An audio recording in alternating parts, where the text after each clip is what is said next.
Hello friends, welcome to my another video. আজকের ভিডিওটার মাধ্যমে আপনারা জানতে পারবেন ওডি সম্পর্কে। ওডি জিনিসটা কি, ঠিক আছে? এই দেখেন ওডি জিনিসটা কি। ওডি হচ্ছে ওভার ড্রাইভ, ঠিক আছে?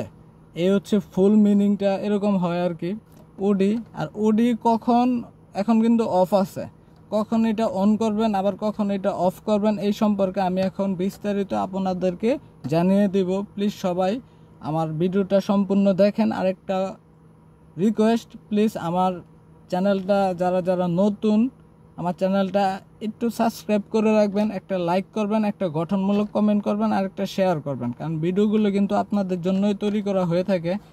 ওডি যেই বিষয়টা হচ্ছে সেটা হচ্ছে এখন কিন্তু অফ আছে। আমি আবার এই যে টাচ করলাম, এখন কিন্তু চলে গেছে, মানে ওডি এখন অন আছে। আমি আবার এই দেখেন টাচ করলাম, ওডিটা কিন্তু অফ হয়ে গেছে, ঠিক আছে? এটার মিনিংটা হচ্ছে আমরা যখন একটা কার ড্রাইভ করার পরে যখন 50-এর উপরে টান উঠে, ঠিক আছে? যখন 50-এর উপরে টান উঠবে, যে 50-এর উপরে ধরেন 60-70, ঠিক আছে?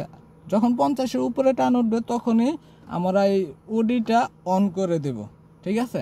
এই যে এটাতে, মানে এটা কোন জায়গায়, এটা হচ্ছে যাদের অটো গিয়ারের গাড়ি, ঠিক আছে, তাদের যে গিয়ার শিফটিংটা থাকে, আমি দেখাচ্ছি।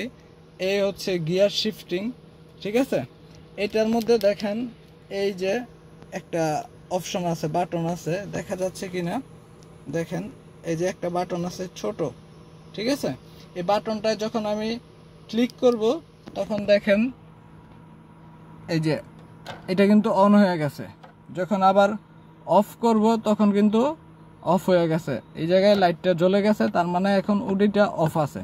যখন স্পিডটা 50-এর উপরে উঠবে ওই সময় জাস্ট এটাতে একটা ক্লিক করবেন, এটা অন করে দিবেন। অন করলে কি হবে আর কি, ইঞ্জিনের প্রেশারটা পড়বে না, ইঞ্জিনটা অনেক হালকা হয়ে যাবে এবং স্পিডটা স্মুথভাবে যাবে, আর গিয়ারে কোনো সমস্যা দেখা দিবে না, ঠিক আছে? আবার যখন 50-এর নিচে চলে আসবে গাড়ির স্পিড, তখন আবার এই জিনিসটা অফ করে দেবেন। আশা করি বিষয়টা বুঝাইতে পারছেন। কারণ কি, এই জিনিসটা যদি না করেন তাহলে এক পর্যায়ে আপনাদের যেই গাড়ির গিয়ার বক্সটা আছে এটা কিন্তু নষ্ট হয়ে যাবে। আর গিয়ার বক্স যদি নষ্ট হয়ে যায়, গিয়ার বক্সের কিন্তু মোটামুটি হিউজ পরিমাণের প্রাইস, প্রায় 1 থেকে 1.5 লাখ টাকা পর্যন্ত হয়ে থাকে গিয়ার বক্সের দাম। তো এই জিনিসটাকে সেফটিভাবে মেনটেন করতে হবে। যদি সেফটিভাবে মেনটেন না করেন তাহলে কিন্তু আপনাদের গিয়ার বক্সে সমস্যা দেবে, আপনাদের ইঞ্জিনেও সমস্যা দেবে, ঠিক আছে? তো আশা করি বুঝাইতে পারছি আপনাদেরকে। তো সকলকে অনেক ধন্যবাদ আমার ভিডিওটা দেখার জন্য, ঠিক আছে? আসসালামু আলাইকুম।